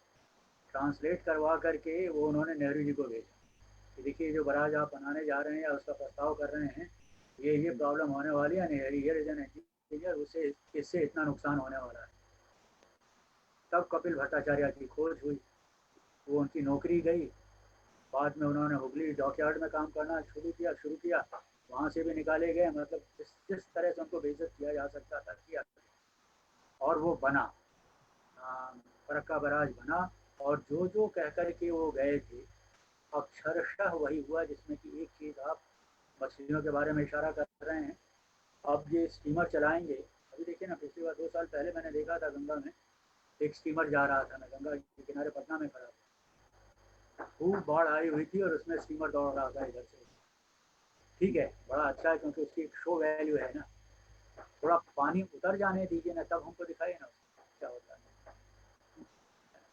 और फिर उसके साथ जो इंफ्रास्ट्रक्चर चाहिए स्टीमर्स के लिए, यार्ड्स जितने, डॉक्स चाहिए जितने, जो ट्रक्स आएंगे आपके यहाँ, उसकी सुविधा होनी चाहिए। पहले करेंगे तभी तो वो काम करेगा, ट्रक काम करेगी, वो गैराज काम करेगी जो आप बनाएंगे। तो खाली गैराज का चर्चा है और बाकी चीज़ों के बारे में कुछ भी नहीं। तो क्या करने वाले हैं वो तो पता नहीं होता, लेकिन हाँ, तो अगर उनके पास है तो वो बना लेंगे, साधन होगा तो बना लेंगे, बन जाएगी। उसके बाद तो फिर हरिदास पाल हैं ही हर चीज़ का दोष देने के लिए। इस पर विचार करने के लिए एक खुले मन से और पूरी सूचना के साथ एक पब्लिक डिबेट होनी चाहिए, जो कि नहीं होती। और मुझे नहीं लगता है कि कभी, मैंने तो नहीं सुना कि कभी पटना में, भागलपुर में, मुंगेर में इस तरह का कोई स्टडी हुआ हो उसका, जबकि लोगों को बुला कर के वो जन सुनवाई जैसा कार्यक्रम, मुझे मेरी जानकारी में नहीं अगर हुआ हो, लेकिन मेरी जानकारी में नहीं। तो इन चीज़ों पर देखिए, ये जितने भी प्रोजेक्ट्स हैं ना, वो एक मर्यादा के अंदर काम करें, इसमें कोई दो राय नहीं। एक सीमा के अंदर काम करेंगे, लेकिन आप मर्यादा को छोड़ करके जब बाहर आएंगे तब उसका परिणाम क्या होगा, हो सकता है विशेषज्ञ लोग जानते होंगे, लेकिन आम आदमी तो नहीं जानता। आम आदमी को तो वही बताया जाता है ना कि टाँड़ लहलहा जाएगा और बाढ़ से मुक्त हो जाओगे, सिंचाई भी हो जाएगी और बाढ़ भी हो जाएगी, व्यापार भी बढ़ जाएगा, सारा कुछ हो जाएगा। लेकिन जो एकदम असहाय है और वो आखिरी आदमी है, उसकी मदद हो पाती है या नहीं हो पाती है, उस पर चर्चा होनी चाहिए, जो कि सैडली नहीं हो पाती। और अगर कहीं होती भी है तो वो फिर एलिट में हो। मैं जो बात कर रहा हूँ हिंदी में बात कर रहा हूँ, ये बात हम लोग अंग्रेजी में भी कर सकते थे और कितने लोगों को समझ में आती, वो एक रहस्य होता है, वहाँ तक तो नहीं पहुँचेगी। तो उसकी बात पहुँचेगी ही नहीं। और उसके लिए मैं बार बार कहता हूँ कि देखिए, जो आदमी 4 साल इंजीनियरिंग करता है या जो कि इस तरह की ट्रेनिंग लेकर के आता है, और अभी स्पेशलाइज ट्रेनिंग लेकर के आता है, और दूसरी तरफ वो आदमी है जो कि नदी के किनारे पैदा होता है और वहीं उसकी अंत्येष्टि होती है। 2 साल से वो बच्चा पैदा होने के बाद अपने बाप के साथ नदी के किनारे जाना शुरू कर देता है, और वो बच्चा जो कि 2 साल का पहली बार शायद नदी के किनारे गया होगा, वो 8-10 साल की उम्र का होते होते तैरना सीख जाता है, और 12-14 तक या उससे कम में नाव खेना उसको आ जाता है। वो जानता है कि उसके गांव में जो पानी पड़ता है, पानी की बूंद पड़ती है, बरसात के मौसम में वो क्या रास्ता अख्तियार करती है उसको मालूम है, कितना पानी होने पर कौन से तालाब में पहुंचता है और कौन से कुएं को पास देता है, ये सब वो बच्चा सीख जाता है। वो है लेमैन, एक्सपर्ट्स की भाषा में, कि वो कुछ नहीं जानता। और ये 4 साल का जो इंजीनियरिंग का कोर्स करके आ गया हमारे जैसा, तो एक्सपर्ट होकर के उन लोगों से बात करता है जिसको कि आस पास के बारे में कुछ पता ही नहीं। तो इन दोनों के बीच में कभी वार्ता होगी तब ना। तो कभी किसान बताएगा ना कि आप तो बंद कर देंगे तो मेरी खेत में मिट्टी कैसे आएगी, मेरे तालाबों का पुनर्जीवन कैसे मिलेगा, वो सब कैसे होगा, इस पर तो चर्चा कभी हुई। तो उनको बता दिया जाता है कि तुम्हारा पुनर्वास हो जाएगा, सबके बच्चों को उनके स्कूल भेज देंगे, एक आदमी को नौकरी कर भेज देंगे, एक परिवार में क्या क्या प्रोमिसेस नहीं किए और इसमें से क्या पूरा किया। आपको आश्चर्य होगा कि आज तक कई गांव ऐसे हैं कोसी तटबंध के अंदर जिनके पुनर्वास की भूमि का अधिग्रहण नहीं। और एक गांव तो मैं जानता हूं जिसमें कि एमएलए हो गए उस गांव से, नहीं करवा पाए, नहीं करवा पाए। तो सत्ता का अलग रुख है, जो भुक्तभोगी है सर वो हमेशा। आपकी आपकी आपकी बात से सर एक बात और निकल आती है कि जिसको लेमन समझते हैं, मतलब जो आप बता रहे थे कि जो नदी किनारे पैदा हुआ और जो 4 साल की डिग्री हासिल की, तो इसका मतलब ये है कि जो हमने पढ़ने का जो वो था, केवल डिग्री और स्कूल कॉलेजों तक सीमित रखा। हमने जो पढ़ाई समाज से सीखनी थी, समाज के साथ वो कर, वहाँ भी एक बांध हमने बनाया। जी वो किया जी इसलिए मैं आपको बताऊं कि हम लोग जब गए थे इंजीनियरिंग पढ़ने के लिए तो एक ओरिएंटेशन सर, क्लास आवाज आपकी थोड़ी कम हो जाती है बात में, बहुत कम। मैं हाँ कह रहा था कि जब हम लोग गए थे इंजीनियरिंग पढ़ने के लिए जी तो एक ओरिएंटेशन क्लास होती थी जिसमें बताया जाता था कि आप लोग क्या क्या पढ़ेंगे, क्या क्या सीखेंगे और आगे जा कर के क्या क्या करेंगे। उस ओरिएंटेशन क्लास में इन दिनों ये आज की तरह से प्रोजेक्टर्स नहीं थे कि हम स्क्रीन पर सीधा प्रोजेक्ट कर दें, तो ओवरहेड प्रोजेक्टर्स तक आ गए थे हम लोग। तो वहाँ से वो स्लाइड बनाई जाएगी और उसको दिखाया जाएगा, फोटो या जो कुछ भी है। हम लोगों को गोल्डन गेट ब्रिज मुझे अच्छी तरह याद है, सैन फ्रांसिस्को का दिखाया गया था, जो कि दो द्वीपों को, मेनलैंड को एक द्वीप के साथ जोड़ता है। 16 किलोमीटर शायद उसका स्पान है। फिर उसके बाद एक एम्पायर स्टेट बिल्डिंग थी, अमेरिका में है, जी जी। वो 103 या 104 मंजिल की है। और उसके बारे में हमारे प्रोफेसर साहब ने बताया था कि जब तेज हवा चलती है तो मंजिल का ऊपरी वाला जो वो बुर्ज जो है वो 10 इंच के एम्पलीट्यूड से ऐसे स्विंग करता है और वो बिल्डिंग जो है अपनी जगह पर खड़ी रहती है, उसको कुछ नहीं होता, स्विंग करती है। और तब भाखड़ा का भी नाम लिया जाता है कि भाखड़ा भी हम लोगों ने बना लिया। 1964 की बात है, तो भाखड़ा भी हम लोगों ने बनाया जिससे कि इतनी बिजली पैदा हो गई। Then remember gentleman, you have to do better than this. ठीक है, वो तो उसी दिन सिखा दिया जाता है कि ये सब कुछ है तुम्हारे सामने, एम्पायर स्टेट भी कुछ है, गोल्डन गेट भी कुछ है, भागड़ा भी कुछ नहीं है तुम्हारे सामने। तुम लोग जब यहाँ से ट्रेन होकर के जाओगे तो इससे ज़्यादा कुछ करो। उस वक्त हमारे देश की करीब 82% जनता, उनको बताया जाता था, गाँवों में रहती, 18% बाहर के शहर। उसमें भी, उस 18 में भी मुझे नहीं लगता है कि 7-8% हमारी सर्विसेज को खर्चा उठा पाएंगे। तो हमारी शिक्षा जो थी वो 6-7% के लिए थी, देश के लोगों के लिए। उनको कभी नहीं बताया गया कि थकुआ नरिया की कैसे वो बनती हैं छतें, या इनका यूनिट वेट क्या होता है, अगर एक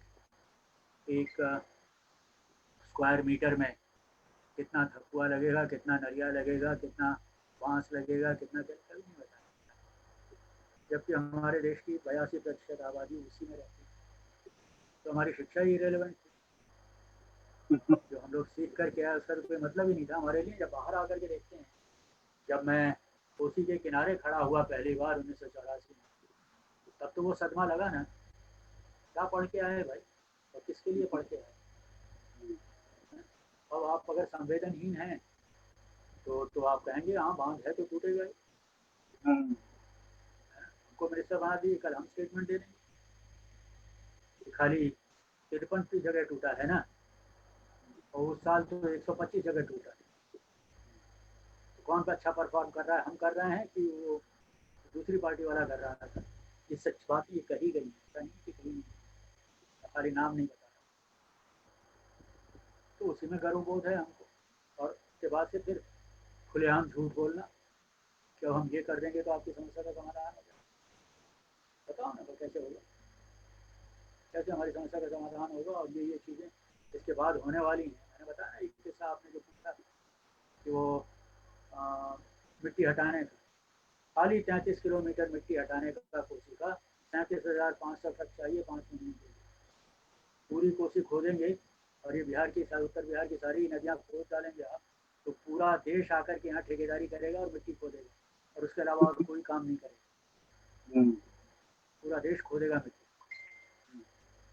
वो वही हुआ था 84 में जब बांध टूटा था, उसमें वो 196 गाँव के ऊपर से होकर के गया और उसका असेसमेंट हुआ करीब 1284 करोड़ रुपए का, 1284 करोड़ रुपए का कितना नुकसान हुआ। जैसे कि इसमें 1400 करोड़, 14,800 करोड़ रुपए बताया उसका। तो वो नुकसान की भरपाई होने वाली, और लोगों को मिल गया, किसी को 700 रुपया मिल गया, किसी को 200 रुपया मिल गया, तो कंपनसेशन के तौर पर दे दिया। जब वो उसमें सुप्रीम कोर्ट का जजमेंट था कि 12,800 का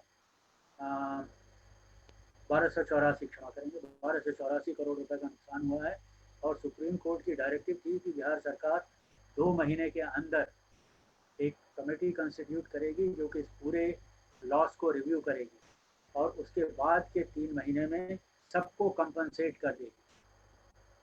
तो हमारे एक हितैषी थे वहाँ, शिवानंद भाई अब तो नहीं रहे बेचारे, बहुत बड़ा आंदोलन किया था उन्होंने उन दिनों सहरसा में कि हमको राहत नहीं पुनर्वास चाहिए। तो राहत में तो निकल गए 8-10 करोड़ रुपया खर्च करके, पुनर्वास चाहिए तब तो 12 से 64 करोड़ रुपया चाहिए। उन्होंने आंदोलन चलाया था कि हमारा जैसा था वैसे दे दो और तुम अपनी रिलीफ रखो, रिलीफ नहीं, राहत नहीं चाहिए। वो मामला मेरा ख्याल है कि 1992 में प्रेम भाई थे यहाँ मिर्ज़ापुर में, उन्होंने कंटेम्प्ट ऑफ कोर्ट दाखिल किया कि ये जो हुक्म हुआ था सुप्रीम कोर्ट की तरफ से और ये जो कंपनसेशन दिया जाना चाहिए था वो नहीं दिया गया, तो वो अब दिया जाए। दुर्भाग्यवश प्रेम भाई, इसके पहले की कोई हियरिंग होती वो बेचारे गुजर गए, उसके बाद फिर मामला ढीला पड़ गया। तो शिवानंद भाई जिनकी बात कर रहा था जिन्होंने आंदोलन चलाया था वहाँ सहरसा में, एक बार उनकी किसी बड़े आला अफसर से मुलाकात हुई तो उन्होंने कहा कि सुप्रीम कोर्ट की रूलिंग है, आप लोग क्यों नहीं कंपनसेट करते हैं। बोलते हैं अगर हम एक दफ़े कंपनसेट कर देंगे तो और कोई काम कर ही नहीं पाएंगे, हमेशा टूटता रहेगा और हमेशा कंपनसेशन ही देते रहेंगे। इसलिए ये भूल जाइए कि इसका कंपनसेशन मिले, चलो हर चीज़ का समाधान है आपके पास। तो चाहे फरक्का से आपका बालू पट जाए, हमारे यहाँ तो थोड़ा कम नुकसान हुआ है, मालदा मुर्शिदाबाद में तो लोग बर्बाद हो गए, 9 बार उजड़ के दूसरी जगह बसते जाएगा, कोई पूछने वाला नहीं, तब तक उनको बचाएगा और उनका पुनर्वास देगा। चिल्लाते हैं वो लोग, उनका कुछ कोई कोई नहीं सुनता, कोई नहीं सुनता, बोलते रहो। हमारे जैसे लोग वो इसको याद रखते हैं, आप जैसे लोग बुलाते हैं तो हम लोग सारी चीज़ें जो याद हैं वो उगल देते हैं, इसके अलावा तो कोई हमारा भी उपयोग नहीं। अच्छा सर, एक आखिरी सवाल आपसे, चूंकि काफी लंबी चर्चा होगी, मैं एक आखिरी सवाल आपसे पूछना चाह रहा हूँ कि लोग, आम लोग या थोड़े पढ़े लिखे लोग भी पूछते हैं कि हमको पानी को संरक्षित करने के लिए, पानी को बचाने के लिए क्या करना चाहिए, देखिए छोटे छोटे उपाय। वो मामला जो है वो सूखा क्षेत्र का है। जिस इलाके की बात मैं अब तक कर रहा हूँ वहाँ उतनी पानी की हाँ, प्रॉब्लम नहीं होती थी, लेकिन अब ये हो रही धनजल वाले क्षेत्र। है। वो अब हो रही है क्योंकि नदियाँ हमारी सूख जाती हैं, तो उस पर एक तो क्लाइमेट चेंज का असर है, निश्चित रूप से है, उसका असर है। और हम लोगों के यहाँ बारिश कभी नहीं होती और कभी ऐसी हो जाती है जैसा इस साल हुआ या 2 साल पहले हुआ, तो वो पानी टिका रहेगा और इस साल ये का पानी पानी की समस्या सर, मेरा गांव मुंगेर जिले में है, तो मैं जब 8-10 साल का होऊंगा तो 8-10 फुट पानी था। जब कुआं खोदा जाता था 8-10 फीट पे पानी शुरू हो जाता था। पानी निकल कुआं की गहराई जो है ज्यादा से ज्यादा 40 फीट होती थी। 40 फीट का कुआं जो है साल भर पानी उसमें हाँ होता था। अब जो है, अब सबमर्सिबल लगने लगे हैं लोगों के घरों में, और वो 150-200 फीट तक होने लगे। मैं मतलब ये 30 साल 35 साल में ये फर्क आ गया, जी क्योंकि आया है। हमारे गांव में चार नदियां बहती थी, 3 तो सूख चुकी हैं। दूर कहीं नहीं, देखिए नदियों का जो एक काम किए हम लोग नदियों को जिंदा रखने का, ये तो अन्ना जी ने किया है ना, ग्रामीण स्तर पर किया, अपने संसाधनों से किया, अपने ग्रामीण संसाधन से किया। राजेंद्र भाई कर रहे हैं राजस्थान में, ऐसे महाराष्ट्र में कई ग्रुप्स हैं जो कि उस तरह से पानी संजोने का काम कर रहे हैं। तो एक चीज़ तो तय है कि हम लोग एक फार्मूला हर जगह नहीं, अन्ना हजारे के यहाँ जो टोपोग्राफी है वो शायद, या जो भौगोलिक परिस्थिति है वो शायद राजस्थान में ना हो, राजस्थान में जो है वो आपके यहाँ ना हो, लेकिन ऐसा नहीं है कि इसको किया नहीं जा सकता। पानी को जितना उन जगहों पर टिका करके रखेंगे उतना वो पर्कोलेट करेगा, उतना वो नीचे जाएगा, उतना उसका एक्वीफर का निर्माण होगा, और जो पानी हम लोगों ने सोख रखा है उसकी कुछ न कुछ पुनर्भरण उसका होगा। तब ये कुएँ हमारे जो हैं जिंदा होने लगेंगे, हमारी नदियाँ भी इस तरह से जिंदा होंगी। लेकिन इसके लिए एक बड़ा संगठित परिश्रम करना पड़ेगा, सारी चीज़ों को समझा करके। और एक तो सबसे बड़ी बात ये है कि ठेकेदारी से एक अन्ना के यहाँ भी ठेकेदारी नहीं थी, राजेंद्र सिंह के यहाँ भी ठेकेदारी नहीं थी, लोगों ने खुद अपना काम समझ करके किया। तो उनको मालूम था कि अगर ये काम अगर हम करेंगे और ये सुधार हो जाएगा तो हमारे लिए, वरना तो जैसे ही लोग दिखाई पड़ते हैं बाहर वाले, तो लोगों का अपना उत्साह कम हो जाता है। पानी को पर्कुलेट करने के लिए अच्छे तरीके से बहुत से तरीके, टेक्नोलॉजी के कहने से फिर उसमें आधुनिकता का बोध होता है, लेकिन बहुत से तौर तरीके हैं जिससे कि हम पानी को ज़मीन के अंदर प्रविष्ट करवा सकते हैं। तो वो प्रयास हमको करना चाहिए स्थानीय स्तर पर, तब कुछ सुधार होगा, क्योंकि उस पानी की कीमत हमको मालूम है ना। ये भी बातें चलती हैं कि वो ट्रेंचिंग करेंगे, कहीं गड्ढा खोद करके, कहीं चौकोर, यहाँ बिहार झारखंड में प्रोग्राम चलता है, चौकोर गड्ढे खोदते हैं, उसको लेकर के खेतों में, हर खेत में या 2-1 खेत मिला करके, 3-4 खेत मिला करके वो पानी के लिए एक छोटा सा तालाब बना लेते हैं और उसमें पानी बरसात का इकट्ठा हो जाता है और उससे खेती को कुछ फ़ायदा मिलता है, पानी का फ़ायदा मिलता है। तो ये चीज़ें तो लोगों ने अपने आप सीखी, अपनी ज़रूरतों के हिसाब से सीखी। तो इसका हम लोगों को ज़रूर, जैसा आप कह रहे हैं, इसका स्थानीय स्तर पर स्थानीय तरीकों से, अब मैं कह दूँ कि उसमें पत्थर लगा दीजिए तो पत्थर हो सकता है आपके यहाँ मिल जाए, लेकिन दूसरी जगह तो फिर क्या करेंगे? उसके लिए एक फार्मूला सेट नहीं किया जा सकता, लेकिन स्थानीय परिवेश में उसके साथ ये काम किया जा सकता है पानी को जीवित रखने के लिए। और खासकर जो सूखे वाले इलाके हैं, अब तो हमारे यहाँ बाढ़ वाले इलाकों से भी पानी गायब हो गया, कमला सूख जाती है, बुद्धि बरान सूख जाती है, मध्यम दर्जे की जो नदियाँ हैं वो सब सूख जाती हैं करीब करीब। तो ये तो संगठित सामाजिक प्रयास करना पड़ेगा, उसके अलावा और कोई चारा नहीं। ठेकेदार आएगा तब तो फिर वो बाल बच्चों के लिए ही करेगा, हमारे आपके लिए नहीं, गाँव वालों के लिए। स्थानीय परिस्थिति को देख कर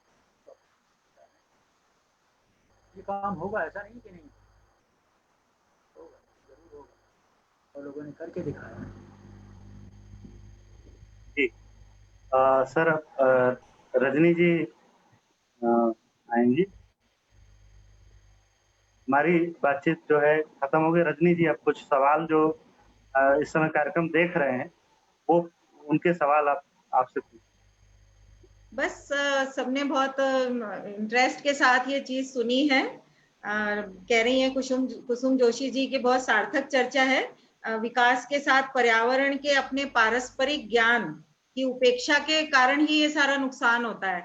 ये जो आम लोग हैं, आम पब्लिक है, हमारे किसान हैं, उन लोगों के साथ भी इन चीजों की चर्चा करनी चाहिए, क्योंकि किताबी ज्ञान और जो जमीन का जो ज्ञान है, उन दोनों में आपने भी बताया कि बहुत अंतर होता है कि बच्चा वो थोड़ा सा बड़ा होते होते भी समझ जाता है कि उसके गांव का तालाब कब भरेगा, किसमें पहले पानी आएगा, किसमें बाद में आएगा, कैसे रहना।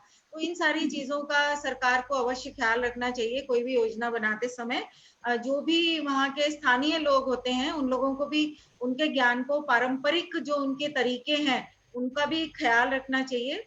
तो इस तरह से अगर योजनाएं बने और फिर बाद में उनका फीडबैक भी उस तरह से लिया जाना बहुत जरूरी है कि उससे क्या नुकसान हो रहा है, क्या फायदे हो रहे हैं। आपकी सारी बातों से जो लब्बो-लुआब निकलता है वो यही है कि योजनाएं तो बन जाती हैं, लेकिन बाद में उनका ना तो नफा नुकसान का देखा जाता है और ना ही स्थानीय लोगों की समस्याओं को सुलझाने में इंटरेस्ट लिया जाता है। तो आज की चर्चा बहुत सार्थक रही, आपको सुनने में हमें बहुत आनंद आया, बहुत ज्ञान की वृद्धि हुई, बहुत सारे आपने ऐसे प्रसंग भी सुनाए और बहुत सारी भ्रष्टाचार की कहानियां भी आपने सुनाई, तो वो भी हमें जानकारी हुई कि इस तरह से भी ऐसा होता है इन कामों में। तो आपका बहुत लंबा समय आपने आज दिया है, तो बहुत बहुत शुक्रिया आपका। और स्वतंत्र जी का भी बहुत बहुत शुक्रिया अपना समय देने के लिए। तो मैं वनिका पब्लिकेशन से और अपनी ओर से भी आपका बहुत बहुत शुक्रिया अदा करती हूँ। नमस्कार। बहुत धन्यवाद, आप लोगों से बात करने का मौका मिला हमको। जी।